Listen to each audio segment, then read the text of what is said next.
Your words have energy and power with the ability to help, to heal, to hinder, to hurt, to harm, to humiliate, and to humble. These profound words from Berg's perfectly encapsulate the dual nature of language.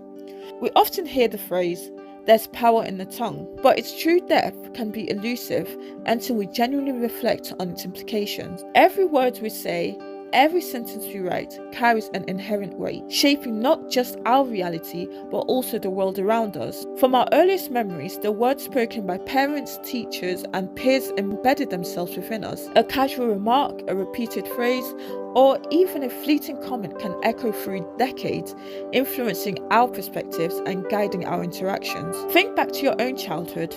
Chances are specific words, both uplifting and discouraging, have remained etched in your memory, serving as a constant reminder of their enduring power. Perhaps it was a teacher's encouraging note that fueled a lifelong passion. For example, when I was in secondary school, I used to have this English teacher. He was actually one of my favorite teachers, and I would write my short stories and I'll show it to him, and he would always help me and tell me what I can improve on and give me recommendations on books to read that will help me with my writings or that will give me new ideas. And I really appreciated that teacher because his words, even till this day, still echo in my head, and they still reminded me that I can keep writing, I shall keep pushing and trying my best. However, a dismissive comment from a classmate that instilled a doubt in yourself from years ago might still be persistent till this day. These words, they are imprints, whether positive or negative, demonstrate how deeply words can shape our fundamental understanding of ourselves and the world. Think of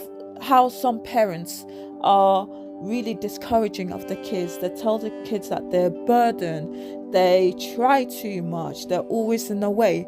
This child will internalize all the negativity that the parents are saying and believe that, and that will carry them through their life. I think that one of the clearest demonstrations of a word's power lies in a promise. A promise is not merely a statement, it's a commitment, a declaration of intent that sets an expectation. When you promise something, you're essentially creating a future reality for the person you're speaking to. To say a promise lightly without a genuine intention of fulfilling it is to diminish the very fabric of truth. A promise is a verbal contract, a sacred bond that, when broken, can cause profound emotional ripple effects. The consequences of broken promises are significant.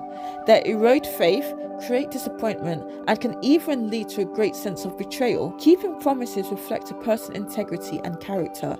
It shows that you're reliable and value your word. The adage, "your word is your bond," highlights this fundamental principle. If you say you'll do something, your integrity is on the line. It's not just about the specific task or action, it's about your reliability, your character, and your respect for the other person.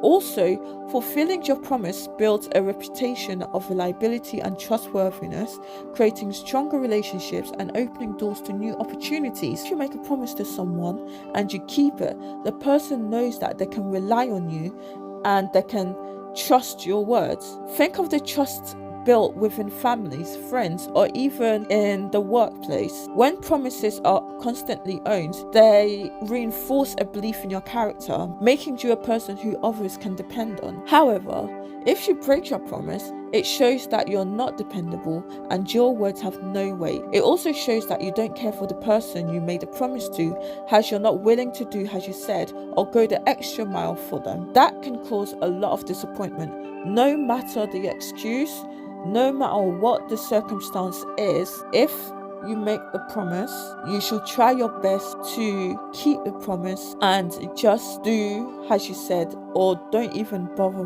making a promise at all. There's a universally understood terms for someone who constantly fails to align the words with the actions. They are called a liar. The classical story of the boy who cried wolves serves as a reminder of the devastating consequences of deceit. Each false alarm chipped away at the villagers' trust until the day the boy spoke the truth and no one believed him. This story isn't just a cautionary tale for children, it's a timeless lesson about the cumulative impact of dishonesty. When our words constantly diverge from reality, we lose credibility. Each lie, no matter how small, erodes the foundation of our reputation. People will begin to question your motives, doubt your intentions, and ultimately cease to believe anything you say. In a world where trust is more important than anything else, the inability to speak truthfully can lead to isolation, missed opportunities, and damaged relationships that are incredibly difficult, if not impossible, to repair. The impact of a single lie can spread like wildfire, tainting perceptions and making it challenging to regain respect. Once the trust is broken, it breaks one of the most fundamental things in a relationship. I think that the power of words isn't just confined in our interaction with others. Perhaps even more critically, it extended in our inner dialogue when we speak to ourselves. The words you use when speaking to yourself, basically your self-talk, can either build you up to success or demolish your spirit. If you constantly tell yourself you're not good enough, that you'll fail, or that you're incapable, then negative affirmations will manifest in your actions and belief, creating a self-fulfilling prophecy. Similarly, if you make a promise to yourself like you would make a promise to someone else, you need to be able to keep that promise with yourself. If you say you'll go out for a walk once a day and you don't do it, you're not only stopping yourself from doing something healthy, but you're also telling yourself that you can't trust yourself. Your words hold no value to yourself. This internal negativity can paralyze ambition. It can stop your creativity and lead to a pervasive sense of inadequacy, because one day you'll promise yourself you'll go out for a walk, and then you'll promise yourself you'll try to read a book or finish a book, and you don't do it, and you constantly break promises to yourself, and then you'll start doubting yourself. It will be like having a constant critic whispering doubts in your ears, actively working against your potential and holding you back. On the other hand, nurturing a positive inner voice can be transformative. Speaking kindly to yourself, affirming your strength, and encouraging resilience in the face of challenges can build confidence, create determination, and ultimately shape a more positive reality. If you keep your promises to yourself, like you'll say you'll read a book and you finish the book, or you will do something and you actually do it, you're reinforcing your self-belief.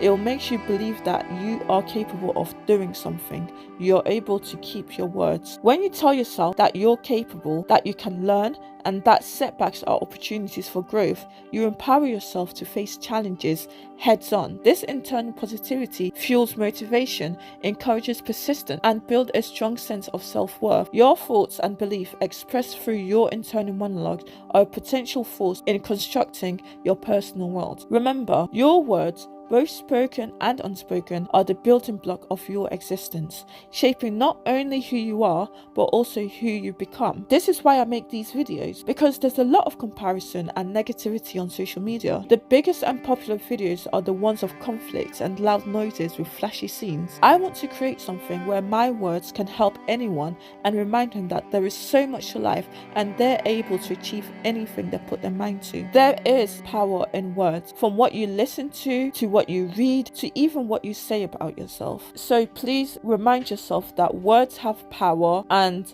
words do hold a lot of weight, not just for yourself, but for those around you too. Leave a comment below of your mantra or favorite quote that uplifts you. As always, if you enjoyed this video, leave a like below and subscribe for more videos like this. Thanks for listening. Take care.